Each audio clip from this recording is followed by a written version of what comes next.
Conexão Poder. Oferecimento Titânia Telecom. Soluções para conectar negócios e pessoas.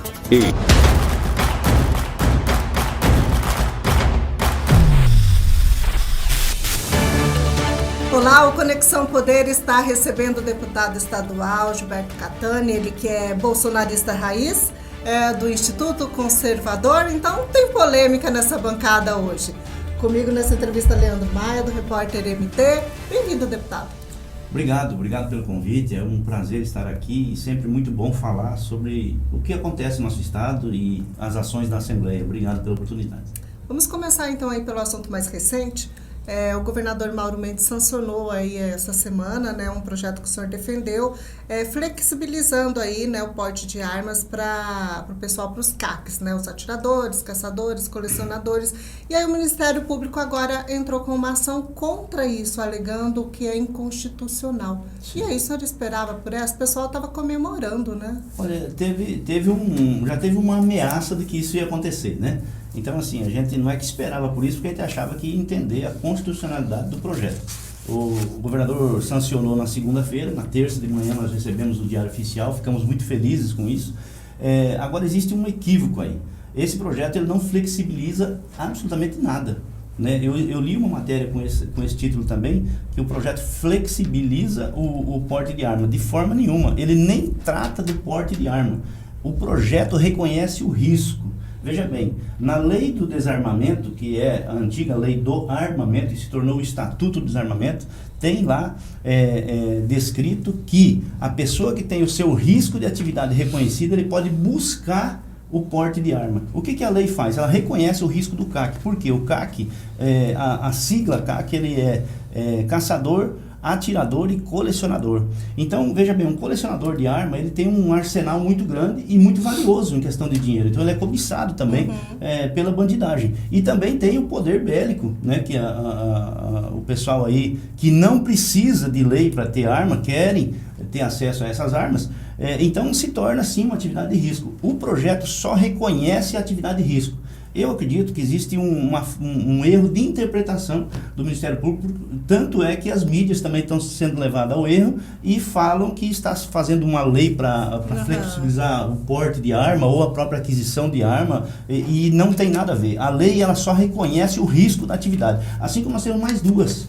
Aproveitando a deixa aqui, nós temos mais duas leis lá na Assembleia, uma para também reconhecer o risco da atividade do advogado, e outra para reconhecer o risco, que já deveria ser reconhecido automaticamente, mas não é, né, da mulher que tem medida protetiva, né? Por exemplo, uma mulher que tem medida protetiva, aí o Estado fornece para ela o botão do pânico, você liga para a delegacia da mulher e tal, mas ali, imediatamente, quando ela é atacada e agredida, geralmente por alguém que é seu conhecido de anos, que sabe como entrar, que sabe como ter acesso à casa dela e tudo mais, eu garanto para você, não sou mulher, mas você que uma pessoa nessa situação, ela gostaria muito de estar de igual para igual com o seu agressor e poder defender e salvar a sua vida. Então, nós fizemos também um projeto de lei para isso, para reconhecer. Não é para dar arma para mulher, não é para... Essa já foi para votação ou não? Ela não foi ainda para votação, está nas comissões para depois ir para plenário.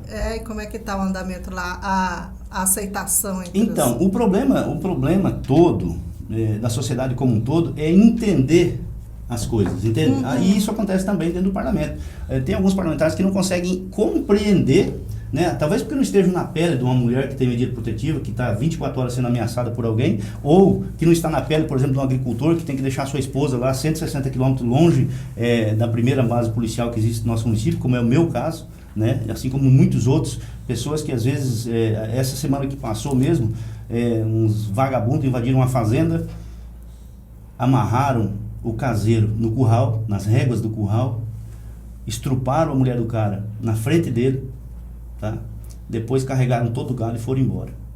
Eu imagino, né, que se esse cara pudesse se defender, né, se for para chorar, a minha mãe que chora do bandido. Entendi. Tá calmo, né? Vamos colocar um pouquinho de polêmica? Vamos polemizar um pouco aqui, tá calmo. Falar aqui, Márcia, do tal porte de arma que tem sido extremamente polemizado agora, né, ultimamente. Nós tivemos o episódio do bolsonarista que matou o petista lá no Paraná. Aqui em Cuiabá nós tivemos o caso do Pacola, né, do vereador Pacola, que matou um agente socioeducativo que também estava armado na rua. E o vereador Chico 2000 disse aqui no Conexão Poder que 3 vereadores de Cuiabá participavam da sessão armados. O senhor tem posse de arma. Se tivesse porte de arma, iria armado para o plenário. É contra ou a favor do parlamentar usar a arma, estar com a arma em plenário? Primeiro, que se o parlamentar está com a arma em plenário, ele tem autorização, ele tem o porte para isso. Geralmente, como no caso do Pacola, que você citou aí, ele é um tenente-coronel reformado da Polícia Militar e tem o direito de andar armado, né, em qualquer situação. Né? O que acontece é que uma pessoa com o preparo do Pacola, ele tem condições de andar armado. É diferente, não é qualquer um que vai armado no plenário. Né? Então, isso é uma... Mas teria necessidade de estar armado dentro do plenário, uma vez que a Assembleia tem segurança? Teria essa necessidade, deputado? A Assembleia não consegue, nem a Assembleia, nem o Estado em si, nem a Polícia Militar, junto com a Polícia Civil, com a Polícia Metropolitana, né? A Polícia das Cidades, a Polícia Municipal. Você pode juntar todas as forças de segurança, não vão te dar segurança 100% se alguém quiser tirar a sua vida. Por exemplo, vou citar um exemplo muito claro aqui. O próprio Eduardo Bolsonaro, ele anda armado o tempo todo. Né? Por quê? Porque ele corre risco de vida iminente a todo momento. Entendeu? Então, assim, uma pessoa que lidou com a bandidagem, que prendeu assassino, estuprador, bandido, traficante, entendeu? Como que você acha que é a cabeça desse cara no dia a dia, quando depois que ele sai da atividade, que ele passa para a reforma, que ele está lá trabalhando, indo, entrando, saindo, e está lá visivelmente como um alvo, né? Eu acho que uma pessoa dessas, se ele puder andar armado, ele tem todo o direito de andar armado. Ele é policial, né? Aqui em Mato Grosso a gente teve o Eduardo Bolsonaro policial, sim, né? o Eduardo. Aqui em Mato Grosso a gente teve um episódio em Querência, né? De um vereador que sacou a arma para atirar contra outro. Depois que ele levou um soco na cara. A questão é justamente essa, né? Os ânimos ficam exaltados em plenário, né? O risco que se corre de uma situação de morte mesmo. Mas veja bem, o quadro tem que ser pintado de uma forma geral. Né? Vamos voltar nesse caso do Pacola, e eu vou falar aqui sobre o caso do Pacola. Por exemplo, eu ouvi de uma pessoa, parlamentar inclusive, que o Pacola é uma ameaça para a sociedade, tem que ser retirado da sociedade porque ele é uma ameaça para a sociedade. Então vamos pintar um quadro para você entender a situação. Todo mundo olha, todo mundo vê, mas parece que só enxerga um pedacinho e tira aquele pedacinho e cria-se uma história. Uma mulher embriagada entrou numa via pública em alta velocidade na contramão, bateu em um motoqueiro, derrubou esse motoqueiro, tudo isso está no vídeo. Você assiste o vídeo, está tudo no vídeo. Depois parou um pouquinho mais à frente, brigou com a maioria dos transeuntes ali, desceu do veículo, brigou com as pessoas.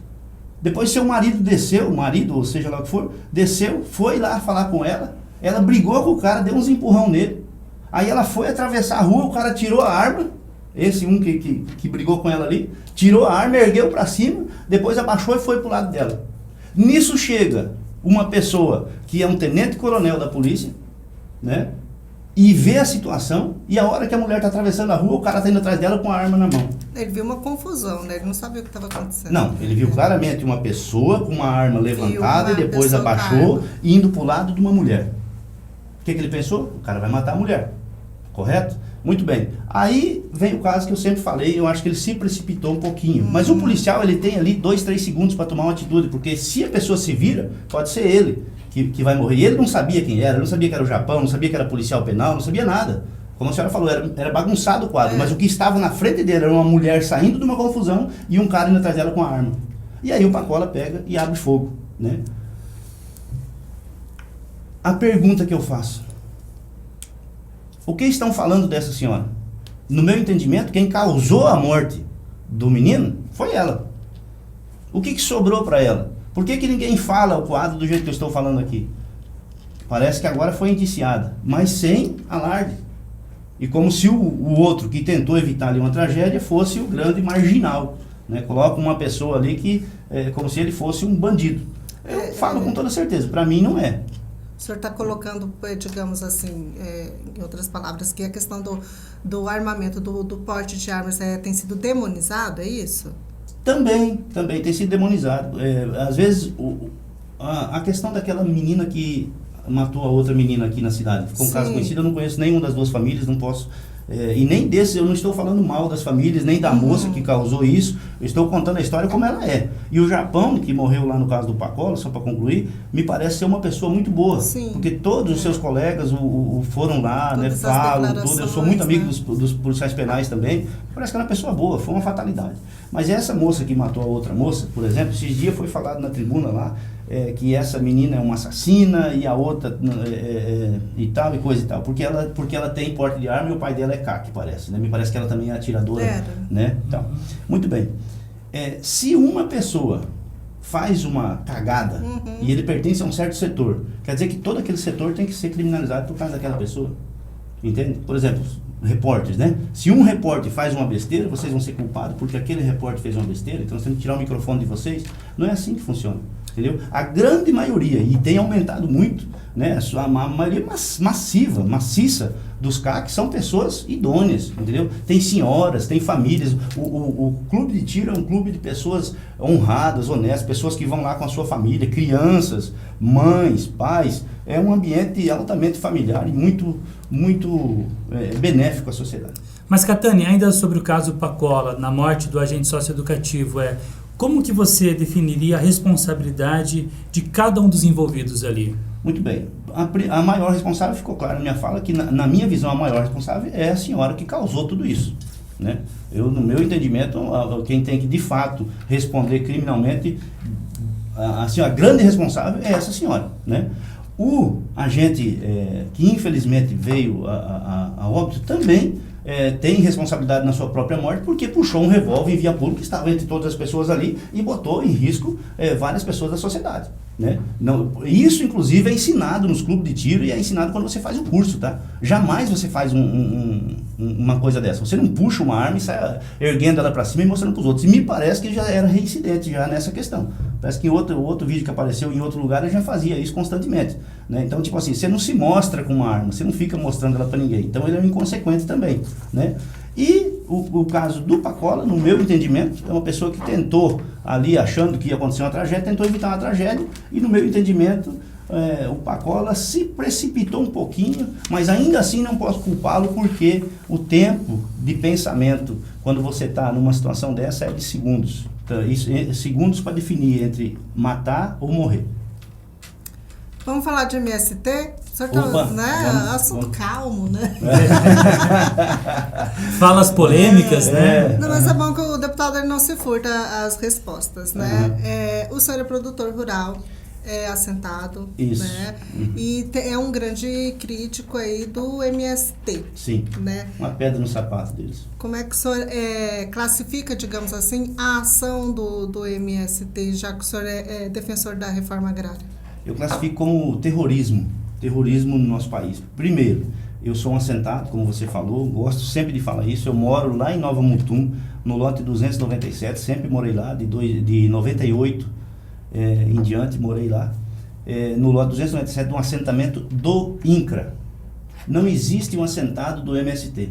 Se alguém puder me mostrar não precisa dois, uma pessoa que está no assentamento e ele tem a carta de ocupação que o MST deu, eu retiro todas as minhas palavras. Não existe um assentado do MST.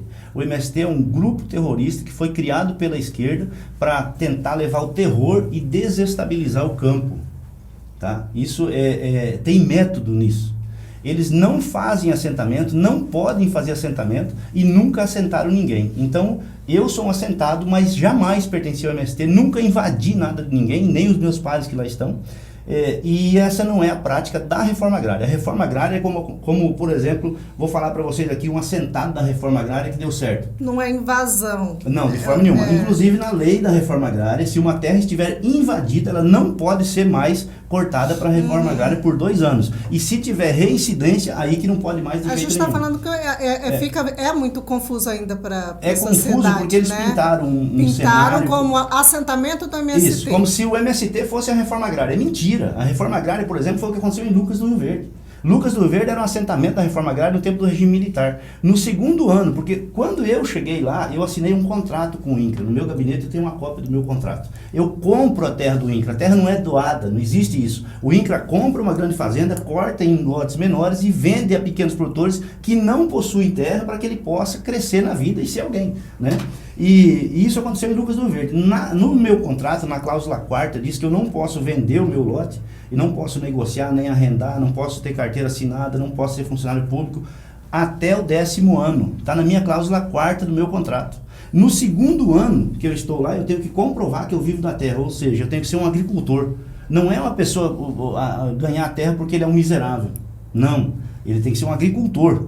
Tá? E um agricultor às vezes tem um uniporte aí, um autopropelido que vale 2 milhões de reais, entendeu? Mas ele é um arrendatário. O arrendatário também pode adquirir terras do INCRA, tá? Até 4 módulos rurais. Então, esse contrato, ele nos dá o direito de propriedade. No segundo ano eu comprovo que eu sou um agricultor, eu recebo um título com cláusulas resolutivas. O que são as cláusulas resolutivas? Toda essa obrigação que eu tenho de cumprir, que está no meu contrato, e também pagar a terra. Assim que a terra estiver paga, no 10º ano, eu recebo meu título de propriedade e é meu.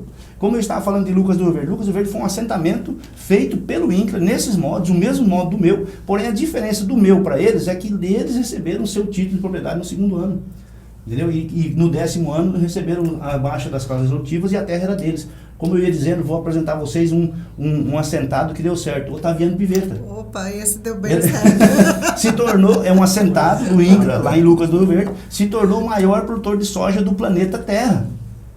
Isso é reforma agrária. A reforma agrária não é para manter o povo na miséria. A reforma agrária não foi feita para miseráveis. A reforma agrária foi feita para desbravar e para que os pequenos produtores tivessem chance de ser alguém na vida. Agora, como que se tornou essa favela rural? Por que se tornaram favelas rurais? Porque, por exemplo, eu, como disse para vocês, estou lá há 23 anos. Quando eu cheguei lá, era um menino, tinha 27 anos de idade. Toda a minha vida está lá em cima. Tudo que eu fiz está lá com a minha esposa, que graças a Deus sempre me ajudou. Hoje eu estou com 50 anos e não tenho meu título de propriedade. E hoje, eu estou na expectativa de ter ainda esse ano. Se eu tiver meu título de propriedade, eu tenho que cumprir mais 10. É como se eu estivesse chegando hoje no assentamento. Eu não posso ganhar mais do que 14 mil reais por ano, que foi lei que eles criaram para nos proibir, porque você tem que pertencer ao CAD. Se você não pertencer ao CAD, você não pode estar lá. Então, se eu não pertencer ao CAD, para mim pertencer ao CAD, eu tenho que ter 14 mil reais anuais. Não é por mês não, tá? É anual. Até um gari ganha mais que isso. Se eu vender um carrinho de mandioca por dia, eu ganho mais que isso. Então, essas normativas foram criadas para que se tornassem realmente favelas rurais. Por isso, e não dar o título de propriedade. Porque se ele der o título de propriedade, o que vai acontecer comigo? Eu vou crescer, eu vou poder pegar um financiamento aqui, eu tenho garantia real, eu posso trabalhar aqui, eu posso arrendar, eu posso aumentar, eu posso comprar do meu vizinho pode comprar o meu, eu vendo pro meu vizinho porque é mais perto da vila, vou um pouco mais longe, compro mais 3, você entendeu? Isso é capitalismo, e é isso que nós buscamos, e é isso que é a reforma agrária. Então, o MST não passa de um bando de terroristas marginais, pessoas que só fazem destruir.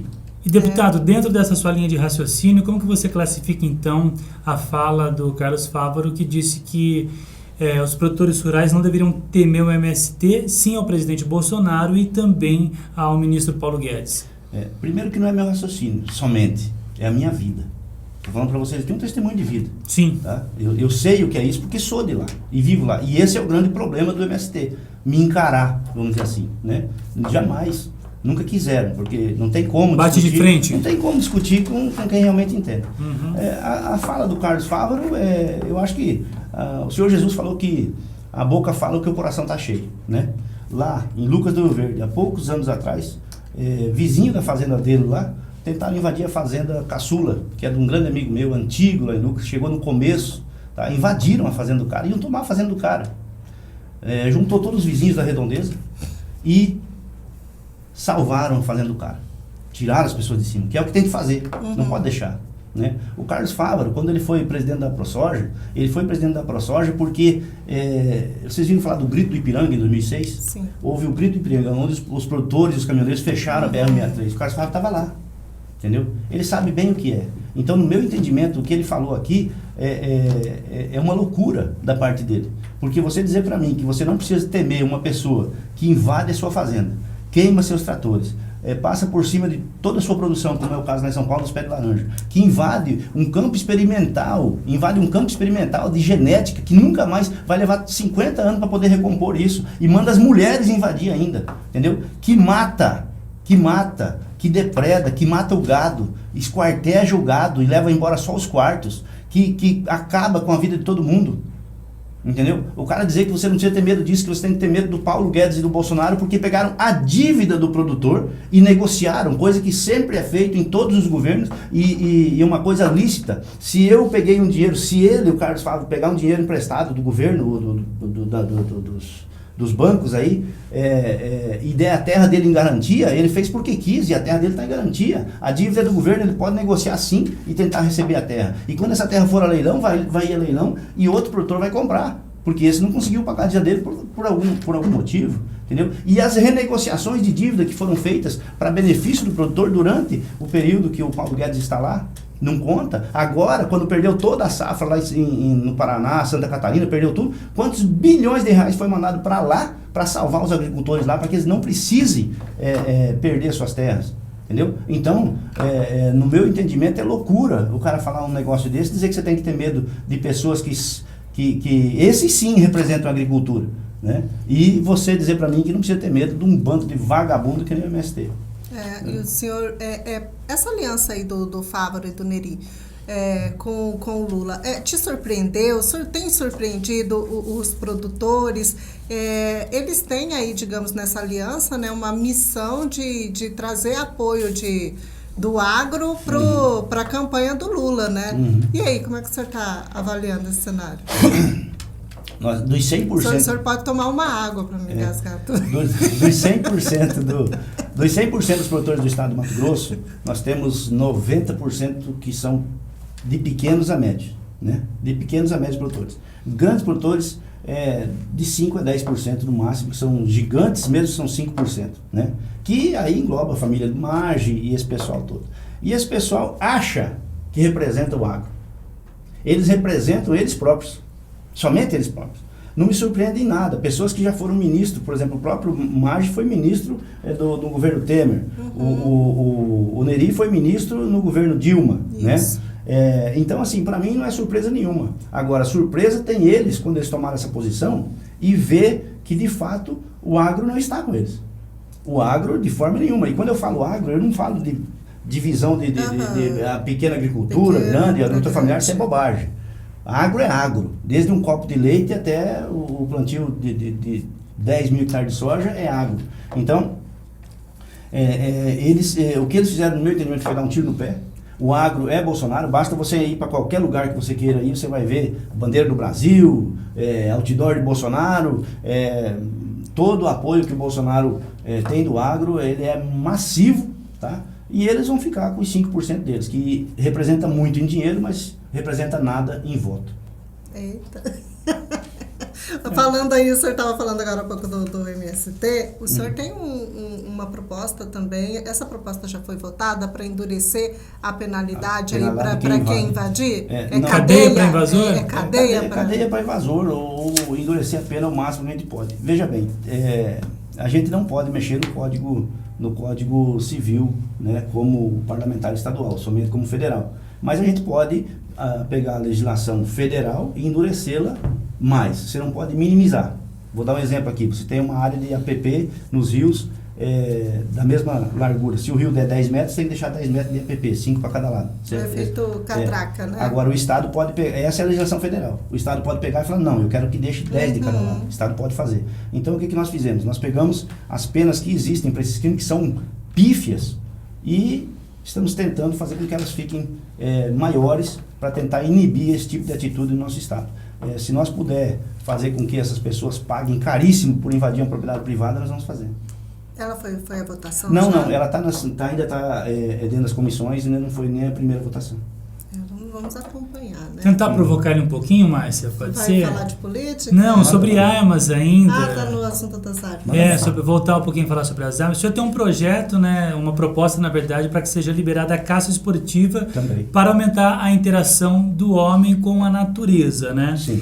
E não era para matar o bicho? E como assim aumentar essa interação do homem com a natureza, caça de animal, mata ou não mata o bicho, que animais são esses? Não, como que seria? Mata o bicho, sim. Mata o bicho, mas para ter essa interação... Mas como que interage com a natureza, matando os animais? Deixa eu explicar para você. Por exemplo, na lei nós não dizemos qual animal que é.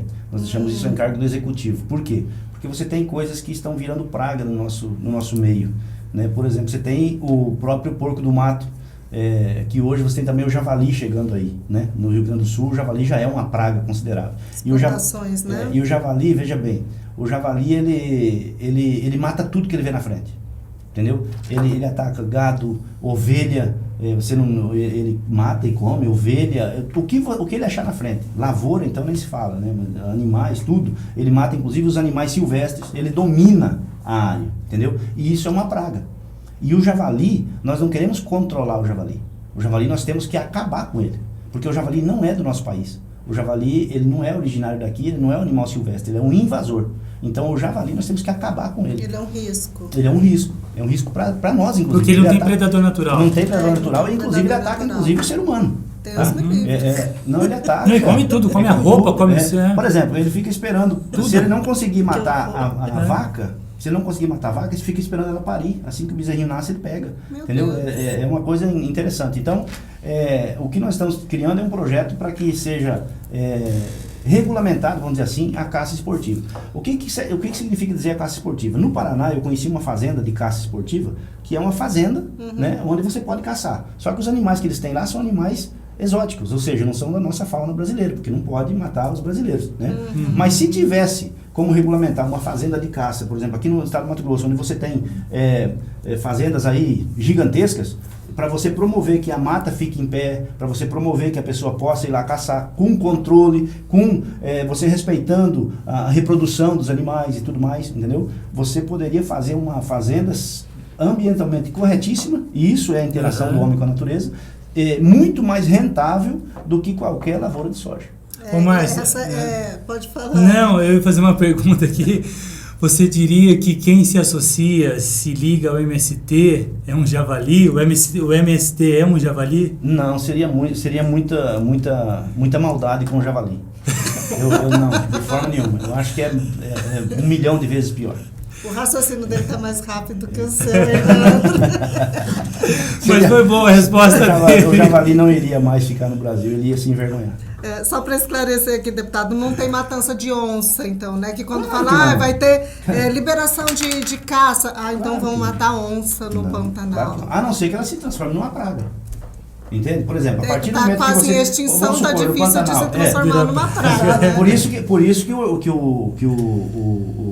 o executivo vai ter o poder, de acordo com a lei, para decidir quais animais podem ser caçados, em qual época e tal, tudo certinho. Agora, veja bem, o jacaré, por exemplo, no Pantanal, está se tornando uma praga, né? Muitas pessoas estão culpando que a diminuição do peixe é por causa da pesca, mas no Pantanal não tem quase pesca predatória mais. A mais é pesca esportiva. E muitas pessoas estão culpando até a pesca esportiva porque acham que é essa pesca que está acabando com o peixe no Pantanal. Enquanto que o que está acabando com o peixe no Pantanal é o jacaré.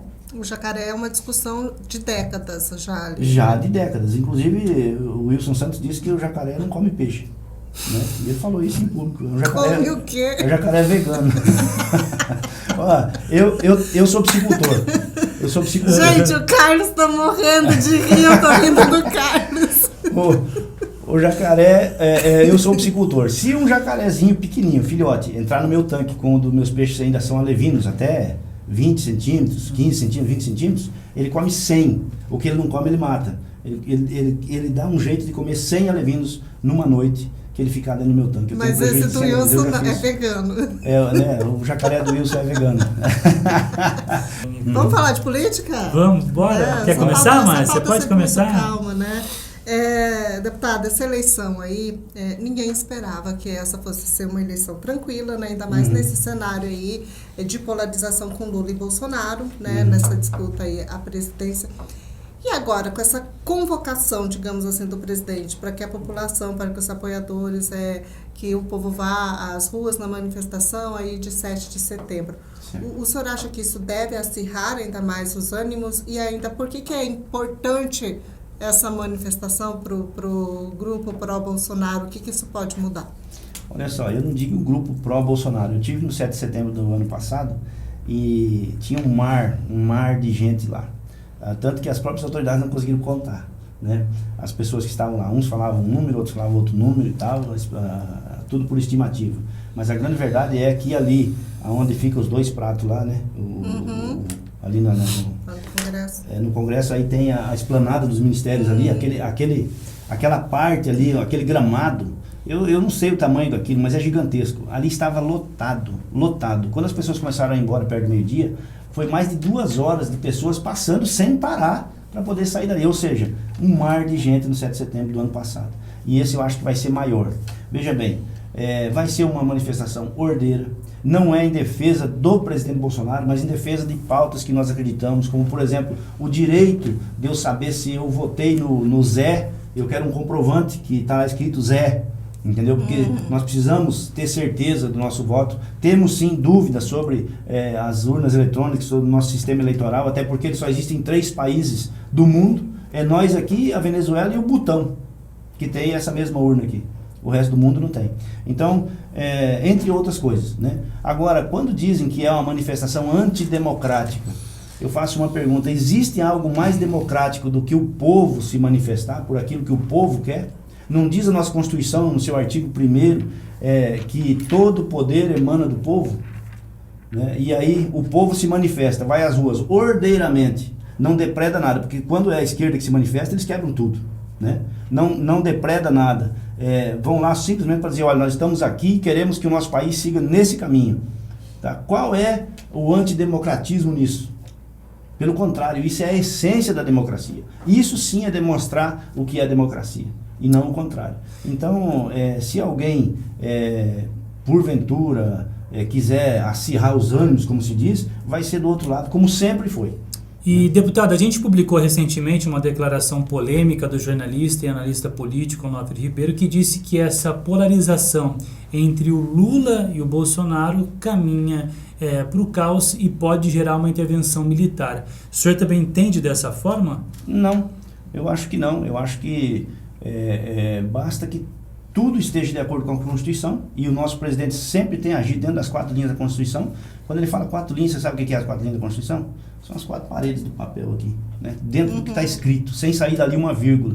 Tá? E dentro da Constituição nos dá respaldo também para que você possa ter segurança em tudo aquilo que é feito no nosso país. Né? Segurança jurídica, segurança para poder, inclusive, assegurar a própria democracia, que está assim em risco, entendeu? E tem dentro da nossa Constituição o artigo 142.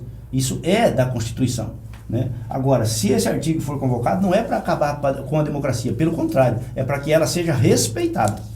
Entendeu? Então, assim, eu não acho que isso seja o caos, como disse o Onofre. Eu acho que isso é um direito da população, inclusive, quando foi solicitado em 64, foi a população também que solicitou. Nós nunca tivemos uma ditadura no nosso país. Nós nunca tivemos um ditador no nosso país.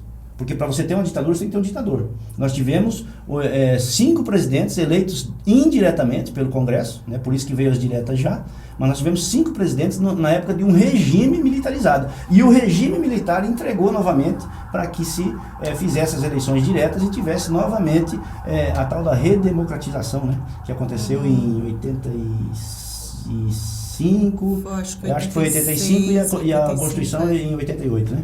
Sim, direta já do Dante, né?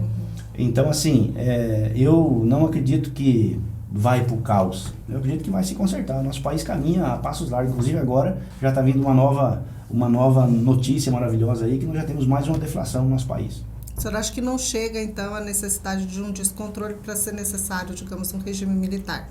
Não. Chega aí. Mas vai depender muito também do comportamento dos eleitores, né? Porque nessa disputa acirrada entre Lula e Bolsonaro, tá bem acirrada, né? A gente vê que o pessoal já nem começou a campanha oficialmente, né? E os próprios eleitores, né? A histeria tanto de um lado quanto do outro, né? Daquelas pessoas que perdem a razão e perdem o controle e entram numa discussão, voltando lá ao caso do Paraná. Né? Sim.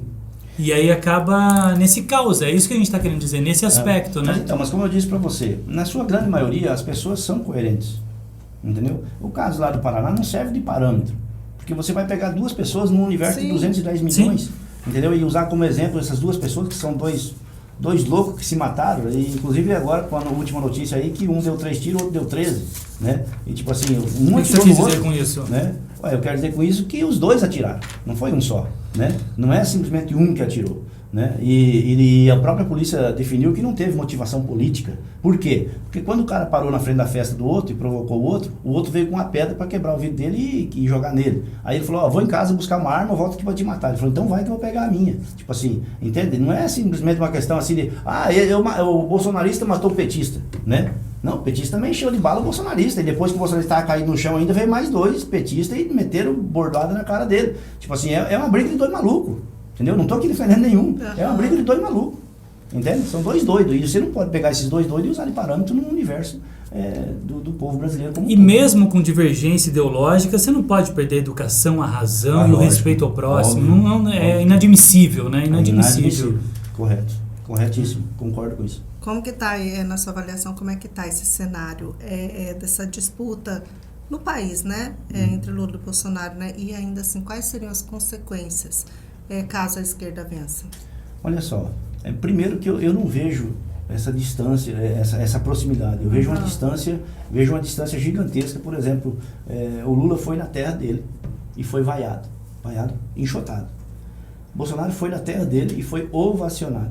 Bolsonaro foi na Bahia de noite, as pessoas indo lá, e a diferença maior ainda, que muitas das manifestações do Lula são os sindicatos, a CUT, que organiza, que leva ônibus, que tem uma despesa, blá, blá, blá, blá. Bolsonaro não. Bolsonaro só fala, vou lá em tal lugar. As pessoas se organizam, pegam o seu dinheiro, a sua moto, o seu carro, gastam do bolso para ir lá ver o presidente Bolsonaro. E não é um montinho de gato pingado, é a população em peso. Onde que está os votos desse cidadão que eu não consigo achar? Eu não vejo o voto do cidadão, do Lula. Então o senhor contesta as pesquisas que apontam que o Lula está em primeiro? O senhor acha que é uma narrativa falsa das pesquisas? Com certeza. Assim como foi em 2018. A prova disso é 2018. Né? As pesquisas diziam que o Bolsonaro não ganhava de ninguém no segundo turno, hoje estão dizendo a mesma coisa, né?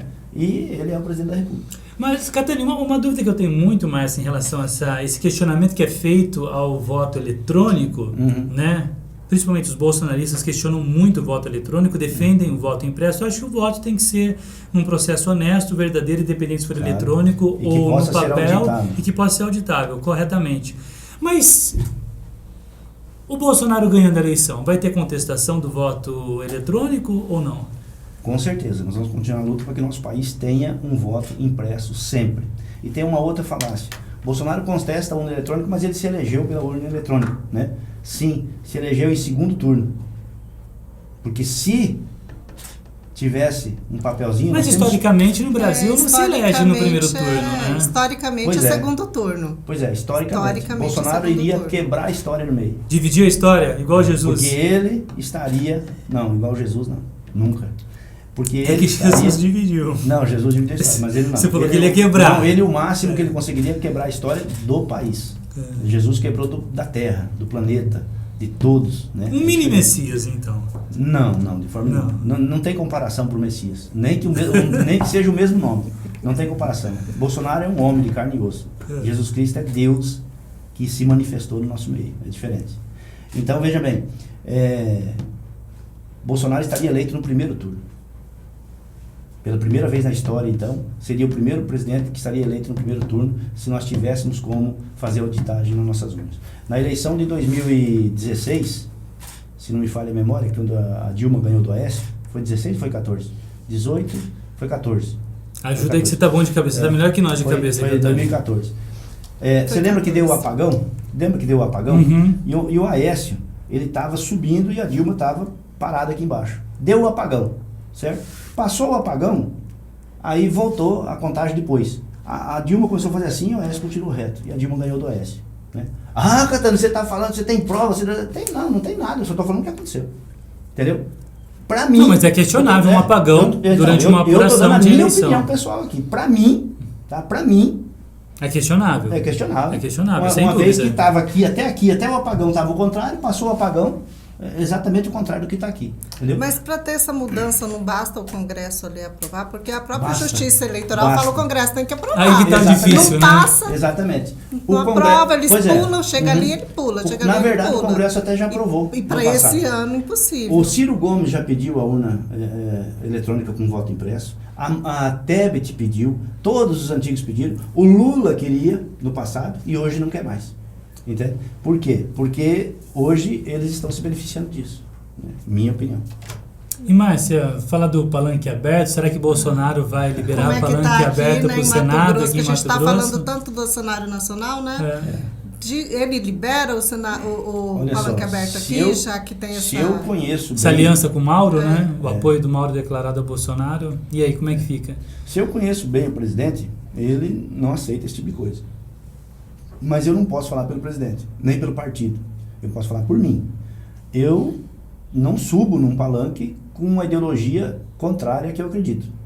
É impossível você conciliar as duas ideologias. Mesmo sendo para o Senado, deputado? Para qualquer coisa. Nós somos a favor da vida, desde a sua concepção. Eles são favoráveis ao aborto.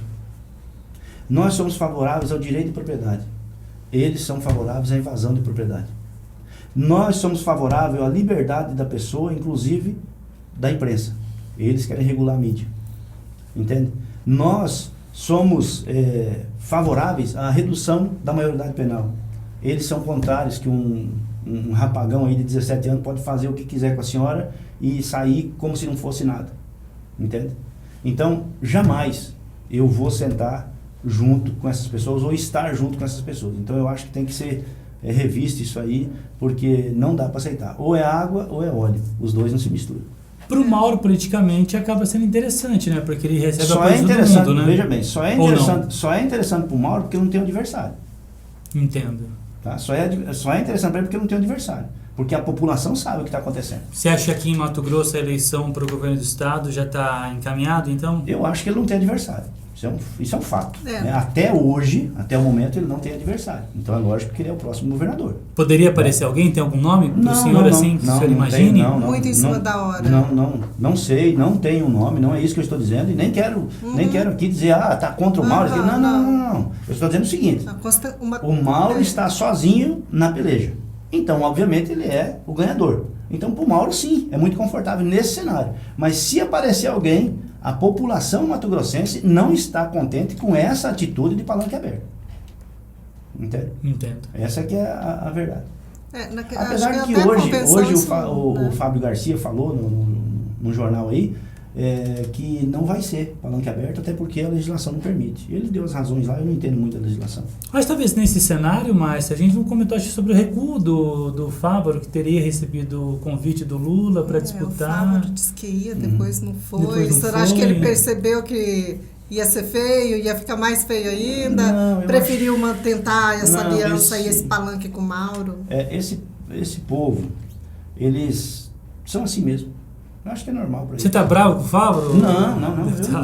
Para mim não, como diz lá na roça, não fede, não cheira, não faz diferença, porque para mim não é novidade nenhuma, eles são assim mesmo. Hoje fala uma coisa, amanhã fala outra. É o que eu mais odeio na política, é isso. Sabe, para mim nós tínhamos definido lá atrás já quem era o nosso governador, quem era o nosso senador, quem era os nossos deputados estaduais, federais, e já estaria trabalhando, e já estaria assim definido, e eu dei minha palavra e pronto, acabou. Entendeu? Homem é assim, você dá a sua palavra e pronto, acabou. Esse povo não. As convenções estão sendo jogadas todo pro último dia, porque vai ter negociação até a última hora. Entendeu? Vai ter negociação lá até a última hora. Ou seja, estamos há uma semana depois que a ata do prazo. Depois que a ata está pronta, ainda fazem outra e pedem para as pessoas assinar em casa. Entendeu? É esse tipo de política que para mim isso não representa a vontade do povo, nem mato-grossense, nem brasileiro. Verdade, é bem isso mesmo. Está deixando tudo para a última hora mesmo, todas essas alianças aí. O Leandro perguntou se o senhor estava bravo com o Fávaro, o senhor disse que não. E com a vereadora Edna, o senhor está bravo? Não, o senhor foi não. lá na Câmara, falou com o presidente para acelerar o pedido de cassação da vereadora. O que aconteceu ali? Não pedi para acelerar. A gente já tinha até esquecido desse assunto. Eu pedi uma resposta do presidente, porque já faz um ano que está lá. Né? E eu mesmo, a pedido do vereador Quero, tinha ido lá um dia e falado, olha, deixa quieto isso aí e tal, né? Aí o vereador falou, falou, não, então faz um papel. Eu fiz um papel, falei, olha, deixa quieto, não quero mais. Mas aí passou mais um tempo, eles continuaram me atacando, né? E aí eu refiz a solicitação e mandei novamente para o presidente, e já faz um ano isso. Eu só fui lá pedir para ele como que estava, porque eu preciso que ele me deu uma resposta, né? O seu pedido foi por causa daquela declaração que o senhor seria homofóbico, aquela acusação. Ela me acusou de ser homofóbico, eu não sou, isso ficou comprovado inclusive no inquérito e nos autos.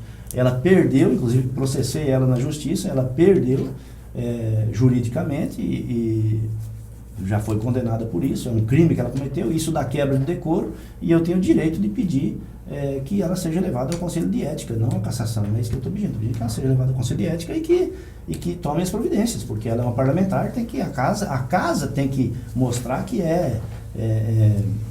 tem a honradez, né, de estar ali analisando seus pares.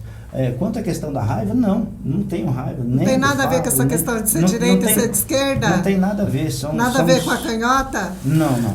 A canhota, quando a gente se refere, é justamente na questão da ideologia. Estou provocando o senhor. A ideologia. O nosso grupo é canhota não, quer dizer que nós não queremos saber da canhota, mas é a ideologia da canhota. Jamais as pessoas... Está ali na blusa dele, ó, canal canhota não. Jamais as pessoas. As pessoas são seres humanos que estão aí todos, inclusive todo homem pode vir a se arrepender. Todo homem pode ser uma pessoa ruim hoje e ser boa amanhã. O contrário é que não pode. Né? Mas uma pessoa que está indo por um caminho e daqui a pouco ele vê que aquele caminho é ruim, ele pode sim, ele tem o direito de retornar e ir na contramão daquilo e ser uma pessoa maravilhosa.